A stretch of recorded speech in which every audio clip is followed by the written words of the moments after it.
अपनी नियति के, अपने प्रकृति के विपरीत मत जाइए, क्योंकि प्रकृति ही ईश्वर है और आप प्रकृति के विपरीत जाएंगे तो उस मार्ग पर भगवान भी आपका साथ नहीं देगा। बच्चा हर अनुभव को केवल एक क्षण के लिए जीता है, उसे पकड़कर नहीं रखता। क्रोध, दुख या अपमान कुछ भी हो, वह उसे अपने दिल में गांठ बनाकर नहीं रखता। यही वजह है कि वह सरल, निर्दोष और खुश रहता है। वहीं हम बड़े होकर छोटी छोटी बातों को अपने भीतर बसा लेते हैं।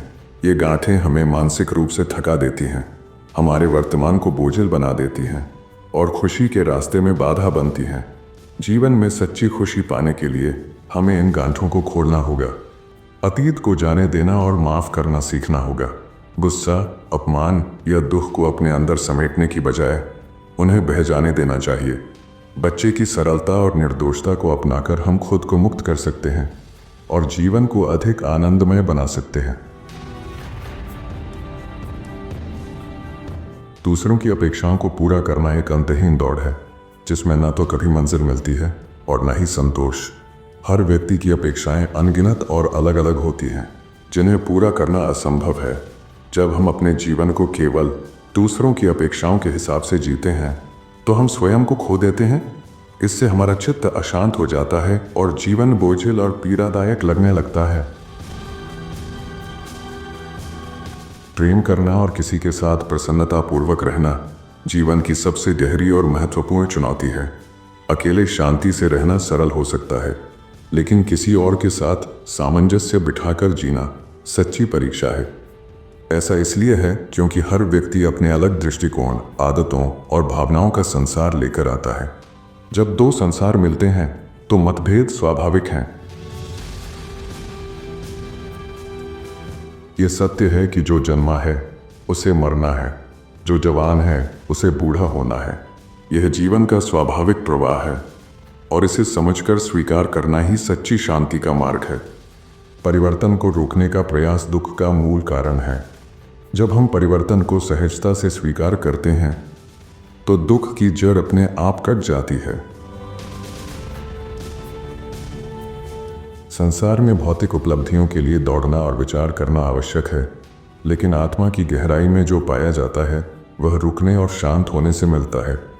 हमारे भीतर सब कुछ पहले से ही मौजूद है, लेकिन विचारों के शोर में हम इसे पहचान नहीं पाते।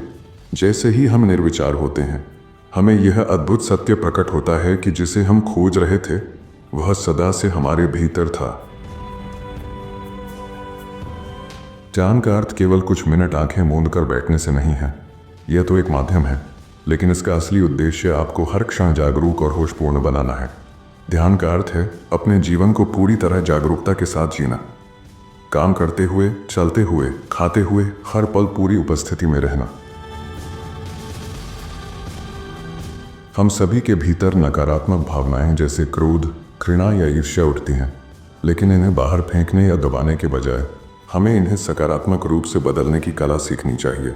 ये भावनाएं हमें केवल नुकसान नहीं पहुंचाती, बल्कि यदि हम उन्हें सही दिशा में मोड़ सकें तो ये हमारी शक्ति बन सकती हैं। जब भी किसी स्थिति में कुछ गलत लगे, सबसे पहले खुद को देखें। अक्सर हम बाहर की दुनिया में समस्याओं का कारण ढूंढते हैं, लेकिन सच्चाई यह है कि अधिकांश समस्याओं का स्रोत हमारे भीतर ही होता है। जब हम अपने विचारों, भावनाओं और प्रतिक्रियाओं को समझते हैं तो बाहरी समस्याएं अपने आप हल हो जाती हैं। जब भी तुम्हारे मन में किसी को दुख देने का विचार आए, याद रखना, तुम सिर्फ उस दूसरे व्यक्ति को नहीं बल्कि खुद को भी नुकसान पहुंचा रहे हो, क्योंकि जो भी बीज तुम अपने मन में बोते हो वही बीज तुम्हारी अपनी भूमि में गिरता है। दूसरों के मन में नहीं, तुम्हारे मन का दुख देने वाला बीज तुम्हारी अपनी आत्मा में ही उगता है और वही दुख तुम खुद अनुभव करते हो। यही तो जीवन का नियम है। हम जो सोचते हैं वही हमारे जीवन में घटित होता है। जब किसी ने तुम्हारा अपमान किया तो वह उसके दृष्टिकोण और उसके विचारों का परिणाम है। उसे जो ठीक लगा उसने वही किया, और जब किसी ने तुम्हारा सम्मान किया तो वह भी उसी की सोच और समझ का परिणाम था। दोनों के पीछे किसी का कोई इरादा नहीं था, यह उनकी आंतरिक स्थिति और दृष्टिकोण का हिस्सा था। तुम्हें यह समझना है कि सम्मान और अपमान दोनों ही एक ही सिक्के के दो पहलू हैं। इन्हें एक ही भाव से स्वीकार करना चाहिए, धन्यवाद के साथ। अपमान के लिए भी, सम्मान के लिए भी, क्योंकि दोनों तुम्हारे भीतर एक नई सीख और अनुभव ला रहे हैं। हम सभी जीवन में साथी, मित्र या समाज की तलाश में रहते हैं।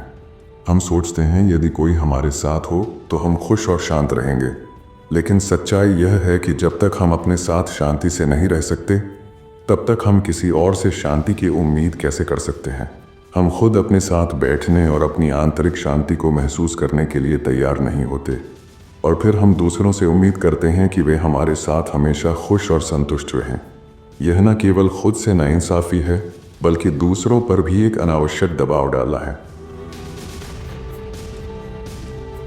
हम सभी के पास जीवन है, लेकिन क्या हम सचमुच जीवन जी रहे हैं? असल में जीवन तो उन कुछ विशेष लोगों का होता है जिन्होंने उसे पूरी तरह से समझा और जिया। जैसे बुद्ध, महावीर, नानक या जीसस ने वे जीवन को पूरी तरह जीते थे। अधिकतर लोग जन्म लेते हैं, जीते हैं और मर जाते हैं, लेकिन जो सबसे महत्वपूर्ण अवसर हमें जीवन में मिलता है वह हम अक्सर खो देते हैं। यह अवसर हमें अपना असली खजाना खोजने का मौका देता है। वो खजाना जो कभी भी हमसे छिन नहीं सकता, लेकिन हम इसे गंवा देते हैं और उसी चीज़ के पीछे दौड़ते रहते हैं जो नश्वर है, जो कभी भी खो सकती है। राजनीति उन लोगों के लिए होती है जिनके पास और कोई रास्ता नहीं होता। यह उन लोगों का क्षेत्र है जो अपनी असली क्षमता का पता नहीं लगा पाते, जो कला, संगीत या रचनात्मकता में अपना योगदान नहीं दे सकते। लेकिन इसमें एक सच्चाई छिपी है। जिनके पास वास्तविक योग्यता नहीं होती, वे राजनीति के रास्ते पर चलने की कोशिश करते हैं। राजनीति को लेकर यह सोचने की आवश्यकता है कि यह हर किसी के लिए नहीं है। असल में राजनीति में सफलता पाने के लिए किसी भी बड़ी बुद्धि की ज़रूरत नहीं होती, क्योंकि बुद्धिमान व्यक्ति इतनी बेईमानी या झूठ नहीं बोल सकता, वह खुद से धोखा नहीं दे सकता। राजनीति अक्सर झूठे वादों और आश्वासनों से भरी होती है। कल्पना करो कि आज शाम तुम्हारी जिंदगी का आखिरी पल है। क्या तुम्हारा व्यवहार वैसा ही रहेगा जैसा रोज का था? क्या तुम उसी तरह अपने काम में लगे रहोगे? क्या पैसे और वासना का तुम्हारी जिंदगी पर वही असर होगा जैसा पहले था? क्या तुम्हें उन चीज़ों में रुचि रहेगी जिनमें तुम आमतौर पर खो जाते हो? जब मृत्यु की संभावना तुम्हारे सामने हो तो सब कुछ बदल जाता है। अचानक तुम्हारे जीवन का उद्देश्य, तुम्हारी प्राथमिकताएं और तुम्हारा दृष्टिकोण पूरी तरह बदल जाएंगे। तुम उन चीज़ों से ऊपर उठ जाओगे जो तुम्हें पहले आकर्षित करती थीं। मेरे अनुभव से कहता हूं, जब आदमी पूरी तरह से बेसहारा हो जाता है, तभी परमात्मा का असली सहारा उसे मिलता है। लेकिन हम इतने डरपोक होते हैं, इतने कमज़ोर होते हैं कि हम हमेशा किसी न किसी सहारे को पकड़ते रहते हैं। जब तक हम बाहरी सहारों में विश्वास करते हैं, तब तक परमात्मा का अद्वितीय सहारा हमें नहीं मिल पाता। आज का क्षण तुम्हारा है, इसे व्यर्थ न जाने दो। यह एक अवसर है, एक अनमोल पल। इसे ऐसे ही मत छोड़ दो। कुछ ऐसा करो कि यह पल तुम्हारे जीवन का हिस्सा बन जाए। इसका स्वाद अपने भीतर उतारो, इसे पूरी तरह से महसूस करो।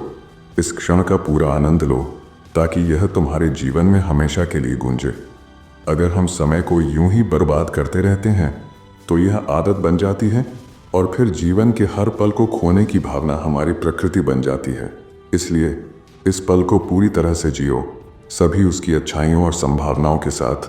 यही परमात्मा के प्रति सच्चा आभार होगा, क्योंकि उसने हमें यह जीवन और यह अवसर दिया है।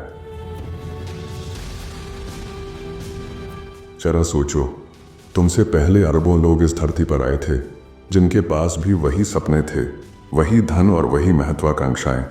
वे भी तुम्हारी तरह पद और संपत्ति के पीछे भागे थे। लेकिन आज वे कहाँ हैं? उनका नाम भी शायद नहीं याद किया जाता। जो लोग कभी अकड़कर चलते थे, आज वे धूल में मिल गए हैं। जहाँ तुम बैठे हो सकता है कि वहीं उनकी हड्डियाँ पड़ी हों।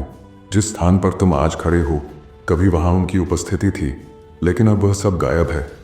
तुम भी उन्हीं रास्तों पर चल रहे हो जिन पर वे कभी चले थे। तो क्या तुम समझते हो कि तुम्हारी जो भी महत्ता है वह हमेशा बनी रहेगी? जैसे वे समय के साथ मिट गए, वैसे ही तुम्हारी भी एक दिन वही स्थिति होगी। क्षण भर की जिंदगी है, अब गए तब गए। क्या फिक्र करते हो घर की, परिवार की? क्या फिक्र करते हो? मित्रों की, प्रियजनों की। एक ही बात की फिक्र करो कि तुम अपना गीत गाकर जाओगे, कि तुम अपना नृत्य नाच कर जाओगे, कि तुम अपनी सुगंध बिखरा कर जाओगे, कि तुम अपनी सुबह तुम्हें यह अपराध भाव न लगेगा कि मैं अपनी जिंदगी अपने ढंग से न जी सका। बस यही सिद्धि है। आपने अंत तक ध्यान से सुना है, इसके लिए मैं आपका आभारी हूँ। आपकी प्रतिक्रियाएं मेरे लिए बहुत मायने रखती हैं।